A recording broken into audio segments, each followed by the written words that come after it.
What is up with the Chocolatiers? Watched Never Let Go last night. The new film starring Halle Berry. Now, Halle Berry, as you already know, is our black queen. She's amazing, perfect actress, always gets shitty roles. Don't know why. But she's good in everything she plays. Even Catwoman, she gives her all, man. Like she's good in everything she plays in. This film stars her and two other actors, two young boys. Don't know their names, but they did a very good job. I will say that performances in the movie killed it. And basically, this movie, I guess I'll describe it as this before I get into the plot. It's like a psychological thriller / horror. I only say horror because there is horror. I'll get into it. But plot-wise, basically, Halle Berry lives in the woods with her two sons, and I'm trying to think of his name, Nolan and Samuel. And basically, Nolan, Samuel, and Halle Berry's character go outside in the woods every day, and they look for food to scrounge and eat, because there is a darkness out there that has pretty much killed the whole world. It gets into your mind. It causes you to kill your family, stuff like that, and it possesses you, and it's like evil. They never really get into like if it's demonic, what it is.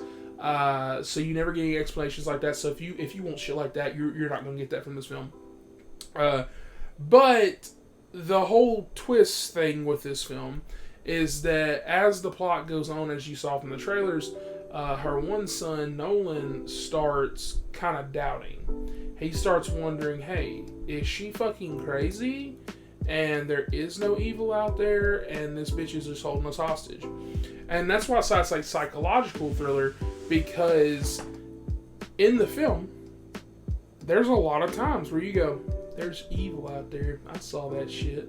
But then you go, Halle Berry's crazy. and so I really was liking the movie for the majority of the runtime. I was sitting there, it's like edge of the seat shit. And even like that, I skipped over this part of the plot. So they have to like tether themselves with ropes to bind themselves to the house, because for some reason the evilness can't get into the house. And this is where I have a problem with the film.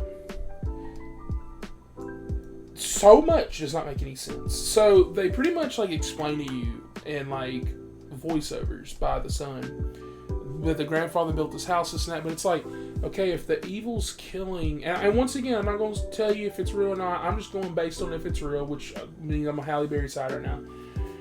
If the evil's killing all these people, how the fuck do you have time to build a house that are not getting you? Then after you... Well, actually, I take this back. My bad. That was me being stupid. They do explain in the movie that it was already built. But still, though, how... Unless they said it and I missed it, how is the evil just not able to get into the house? It's like, it has to possess you, okay? And then it's like, oh, wrap these ropes around you. It can't get you.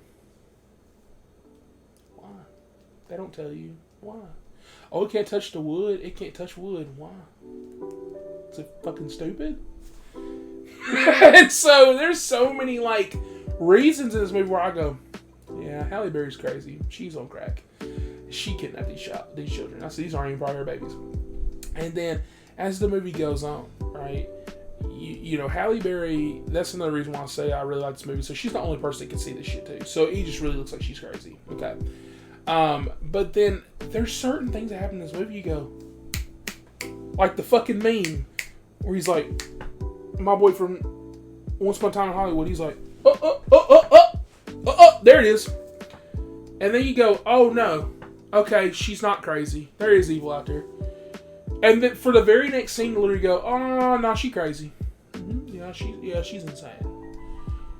And it's just this back and forth, like M. Night Shyamalan shit, and you're just waiting for a twist to happen. And what they give you is just the shittiest thing I've ever seen in my life. And that's why I want to get to the third act. So up until the first act, which I've got to tiptoe over this because I can't give any spoilers because some crazy shit happens in the second act. Basically, they're starving towards the middle of the movie, and something crazy happens. And when this crazy event happens, the whole fucking plot / everything changes. And it really makes me think in the film that they had multiple cuts of this movie and they just chose one fucking... Sorry about that. My camera cut off. But yeah, it just makes me wonder if they just chose like the one cut of the movie and it was just kind of one cut where like, oh shit, we can't do reshoots.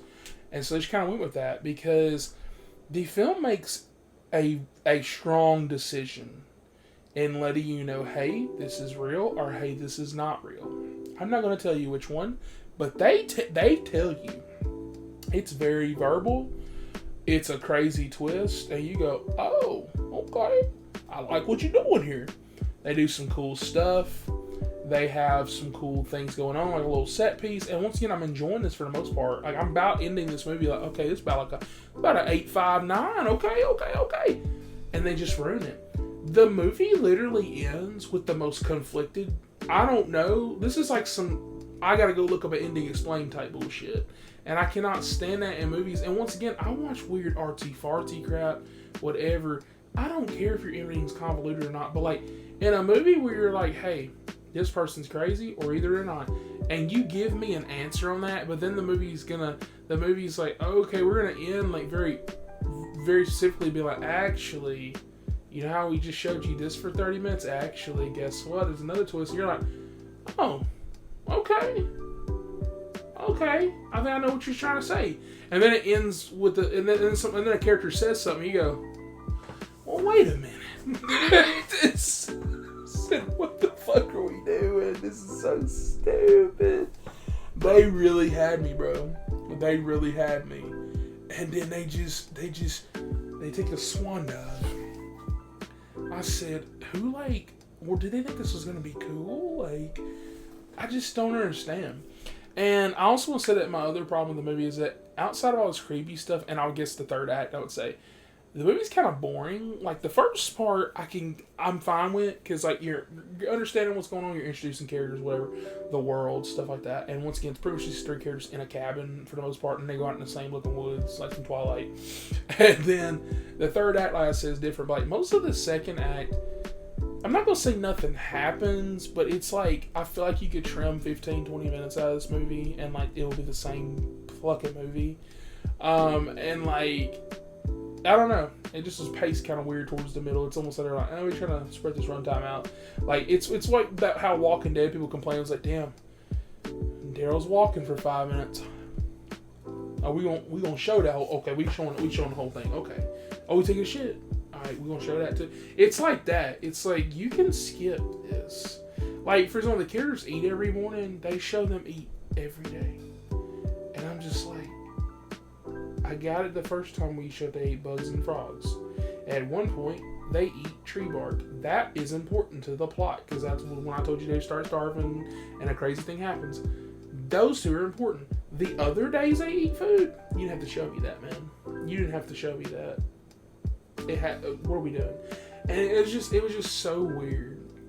And even like that, I wish that they would have gotten to more backstory. Like, they kind of get in Halle Berry's backstory, but it's just so slight. It's just so slight, and it's so boring. They talk about her life in the city before shit went crazy, but she never goes, oh, this is the day that everything failed. I saw people die. She just goes, oh yeah, it just happened to me, and I had to like do this, and like that's it. And I'm just like, because like once again, I'm not gonna tell you if she's crazy or not, but going on the basis that she's not and everything's true or this and that, it's like, wouldn't you want to tell your kids like what happened? Like, she's like, everybody in the world's dead, but like, okay, if you were in the city when this happened, some Quiet Place shit, what's going on? Where's evil come from if it exists? Like, I'm not one of those ones where I just like, man, I won't question it, but like, I need some explanation, man. I can't sit here and just, okay, that's what they want the audience to do. Cool. No, I need you, like, it's kind of Blink Twice. Blink Twice gives you questions, they give you ambiguous answers, but then for all those ambiguous answers, they give you some solid answers, they give you some crazy things, and that's why that movie's a 10 out of 10. This movie goes, oh, let's give you all these crazy questions, and we're only going to answer like 2 out of like 10 of them. And then we're going to end so convoluted where you have 15 more questions. So now we've got like 25 questions and I have no answers. And so it's just, I don't know. Like, I just feel like this movie would have been so much better if it just had more focus and it was just, it had tighter reins. Because the movie looks really good. You know, it's not like Dune Part 2, but like it looks solid. It doesn't look cheap. You know, character designs, creature designs, like the stuff that Halle Berry sees, they look really creepy. The horror works. By the way, if you're still watching this, there's a jump scare at the fucking beginning of the movie. Fuck you, movie. Okay? I watched Jeremy John's review like a day before I saw this, and I heard him say that, and I completely forgot about that part. I forgot about his review. And then as soon as it happened, it hit me. I said, God, I fucking wish I remembered. And it's just out of nowhere. It shouldn't exist. It shouldn't. I don't know why they did that, but they did. Opening credits are goated. Everything about this film is goated. I was ready to give it a 9, and then they fucked me over in these little bitty parts. I do think the movie's still good, though. I don't think it's bad. Like I said, I think character design's good. And see, Halle Berry carries the film. If Halle Berry wasn't in it, this is like mediocre. But Halle Berry she has so like much range and just good performances from her. And the two kids do really good too. That's another rare thing that's been happening lately. That's now less rare. We're getting like really good like kid actors. But these kids, especially Nolan, he like carrying the film for so many parts, especially with like his doubting and stuff like that. Like he plays a big role up in it, and they did a really good job. Overall, I think I'm gonna give Never Let Go a 6.5 out of 10.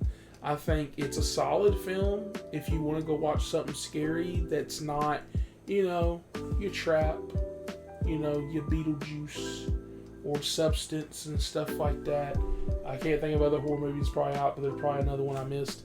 But in a world where we do have a Beetlejuice, we have Transformers 1, stuff like that, I just can't see you having to like go out right now and watch this film. But I don't really condone the whole wait for digital, this and that shit. So if you want to go support theaters and you want to go watch this, go watch it. Halle Berry's good as fuck in it. And you might actually like the third act. If you like the third act, this is easily an 8 out of 10. I just didn't love that. Like, I loved what they did, but that last 10 minutes, they had me fucked up. I said, what are we doing?